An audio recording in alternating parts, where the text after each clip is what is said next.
so hard. Just sit there and relax and listen to me for the next 20 minutes, okay? You'll love it. You'll be asleep by then.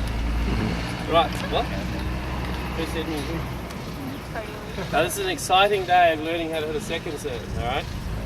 It used to be a saying, or there probably still is a saying, you're only as good as your second serve. Because if that's your first serve, we're only expecting you to get sort of 50-60% of those in when you're hitting your hardest one. So your second one becomes important. If you've got a really weak one, it's going to get attacked also. Okay, so you really want to have a decent second serve that at least keeps the guy, girl, turned back on the baseline. If you've got someone coming in here to return your ball, then you're in a bit of strife. Okay, so a couple of things. Depending on what level you are, you can just, if you really can't get the ball in, then I'm happy to teach people just find a way to get it in, which would be to use your wrist the same way, but just a lot slower. Alright, so if it was at that stage where you just want to not double fault, then that's what I'd be teaching. I'd be saying, right, do the same things, we're working on getting under the ball, we're getting that racket head underneath, butt of the racket's pointing up, we're looking at the sky on the right, all that stuff. But when you hit, you're just going to have such a slow racket head, and you control the ball with the speed of your hand, that the ball just doesn't go too far. So you let gravity do the job. Okay, but that's not the ideal. The next level up from that is what I want you guys to work on. Will be hitting a slice serve. Okay, when you put any kind of spin on the ball, what's that going to do to the ball? What's one thing that's going to happen to the ball? It's going to what? Move, like left to right sort of thing. Up and down. Yeah. Okay. What else?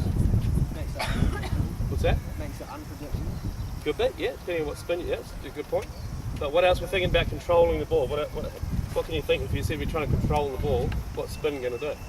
Make it harder. No. Opposite.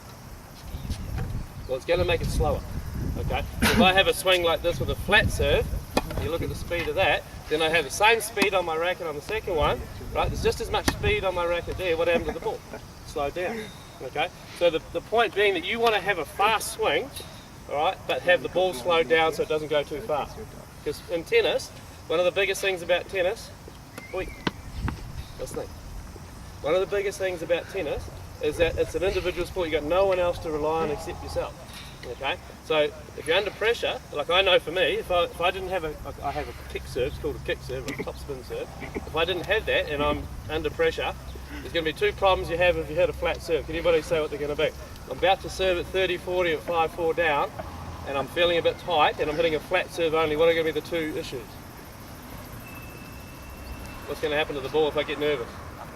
Yeah, one's going to go too far because I'm scared to hit the net, so you hit a flat one and it might go out, doesn't go out. Or I'm getting a bit nervous and I don't hit it hard enough, and so on. So you want to feel like, if you look how much aggression I'm putting into this, quite a bit of energy going in, right? But the ball doesn't go too fast. That's what you want. Okay? Two ways to hit a second serve. We're not going to bother about a kick serve today.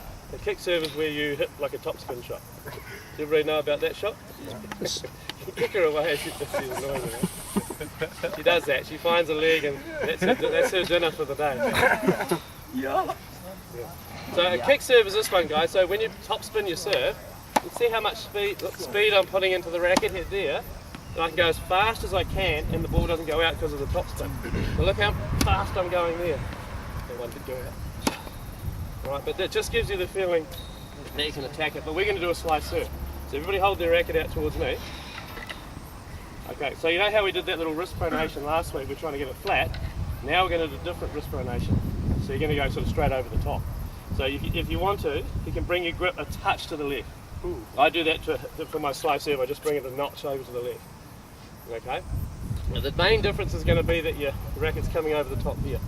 Because you're slowing it down, you're really going to have trouble if you start turning like this. The ball's going to die on you really quickly.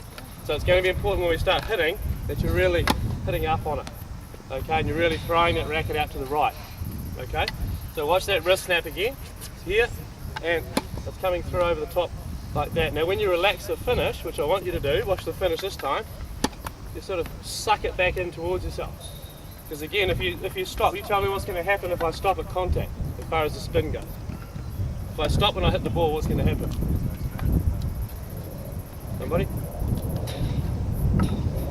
Am I going to get as much spin if I don't have a follow through? No, you've got to have a follow through to have spin, whether it's top spin forehand or you're finishing there. Imagine if I stopped on that. How am I going to get the spin? That one's going long because I don't have the spin. So you want the follow through to make sure you're relaxed. The reason I'm bringing that up too So under pressure again, if you had two options, if one of them was to go take a huge swing and stop at contact point, or the other one was to take a small swing but follow through, which would you take? Yeah, I'd take the second one because then at least I'm managing to get some spin on it and get some work on that ball, hopefully not overhit it. Whereas the other way round, I'm doing this big swing and then I'm going to go and stop, the ball's going too fast, so you want some spin. Alrighty? Okay, so watch it one more time, we're going to start serving. Have a look at that wrist pronation, it's got to be upwards and you've got to really bring it back at you. Alright, whereas the other one's like this, you're now going to go like this. Okay, so top up, spread out on two courts.